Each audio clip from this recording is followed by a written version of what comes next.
There are dozens of theories addressing the effects of wine on humans. This video is the buffalo theory of wine.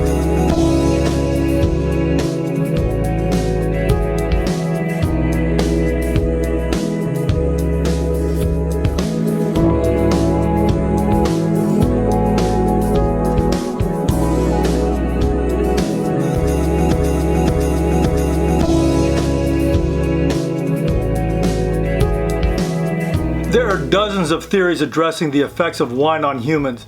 Medical theories dealing with the physical, psychological, and emotional impact of wine. We find these theories coming from France, Italy, Spain, Australia, virtually everywhere in the world. We're going to take a look at a theory that was spawned in the 1800s on the plains of America, articulated in Boston and verified by virtually everyone who has ever indulged in or overindulged in the consumption of wine. This video is the buffalo theory of wine. Here we'll not delve into the neuroscience or a sensory analysis of wine. We'll stay away from technical terms. We'll look at when the theory evolved, the actual theory itself, and its application to us today. Keep in mind, at any time, if you like what you hear, click like, subscribe, or hit the little bell so you'll be notified when there's a new video posted. Before we get started, it's important to recognize the interplay between wine and the growth of our fledgling nation. The number one thing we're going to look at is when the theory evolved.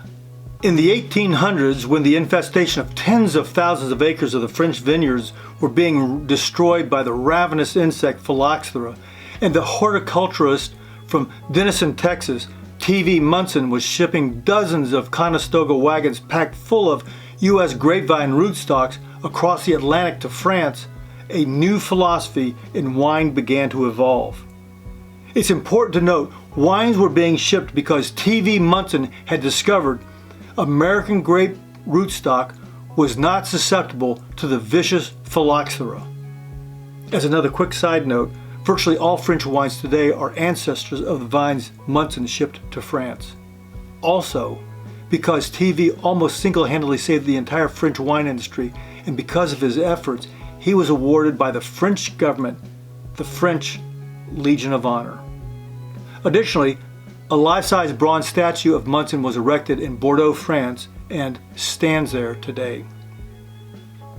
Plus, T.V.'s hometown of Denison, Texas, was adopted as the sister city to Cognac, France. Now, meanwhile, back in America, in the vast expansive plains of our young country, herds of thousands upon thousands of buffaloes roamed the range. As rugged individualists, frontiersmen, migrated west, they learned to live off the land with the guidance of the original North Americans, the Native American. The frontiersmen learned that the buffalo was not only important for food and clothing for the Native American, it had become highly sought after back east.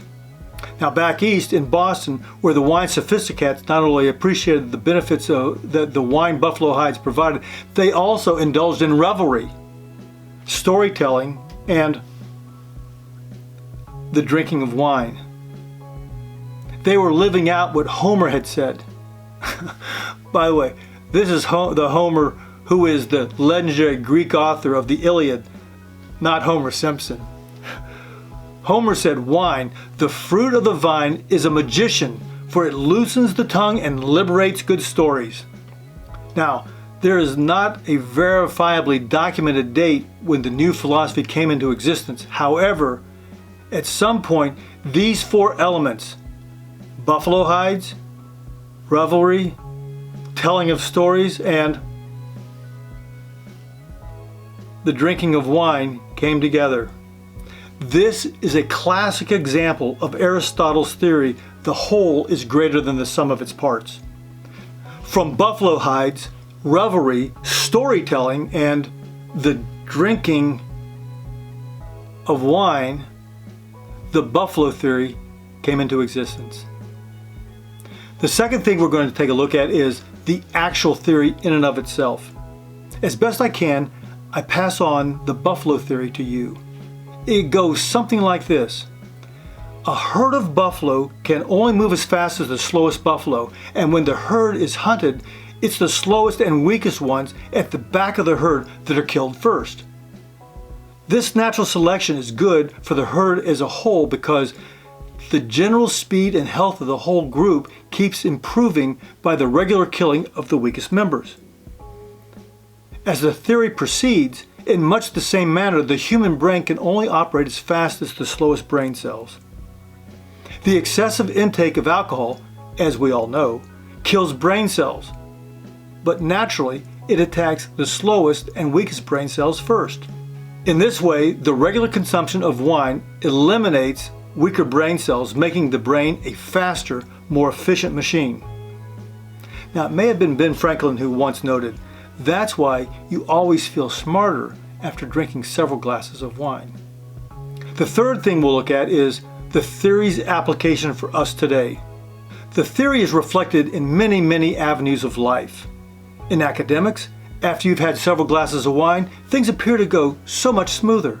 Formulas fit together, prognoses are produced, hypotheses happen, and everything seems to make sense. You may even find yourself thinking, if I was born earlier, I would have so schooled Albert Einstein. Additionally, after several glasses of wine, you'll not only become a proficient public speaker, you'll become an orator. In music, you'll perform with greater confidence, and your singing, oh my gosh, not only will you have more confidence, you'll marvel at your range and volume. Oh my gosh, your volume.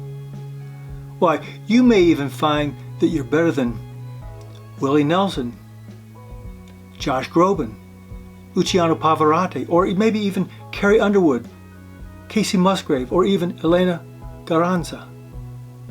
And of course, fashion. How can we forget fashion?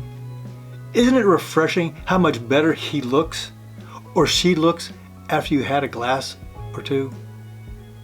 Wine is absolutely magical. Folks, I suggest that whenever you watch my videos, you curl up with a nice bottle of wine. You'll find that by the end, you'll be saying, man, that Pierre is incredibly smart. He really knows what he's talking about. Keep drinking, my friends. Well, there you have it. Everything you need to know about the Buffalo theory of wine. Folks, I'm here to help and serve you as we learn more about wine together. Hey Posse, thanks so much for investing the time to watch this video. I trust it was helpful to you. If you have any questions, let me know in the comments below. And please consider hitting subscribe. Also, click here to check out our new online shop. We have a great lineup of wine-related items that will help you get the most out of your wine experience. Oh, and be sure to check out these other videos. Until next time, cheers.